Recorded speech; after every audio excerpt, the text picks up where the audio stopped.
at 200 to 300 submissions from all over the country. We hope to see idiosyncratic visions of what the future might look like.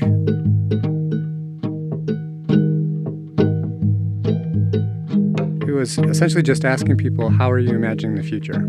Which is something that the artist could broadly interpret. We're building off of a huge history of good and bad, heaven and hell. This idea of utopia, dystopia, they're very black and white. They're very much, right and left, opposites. And sort of that idea that if someone disagrees with what I hold to be good for the future, a utopia, that there is something just in the hope for the future that unites us in that way.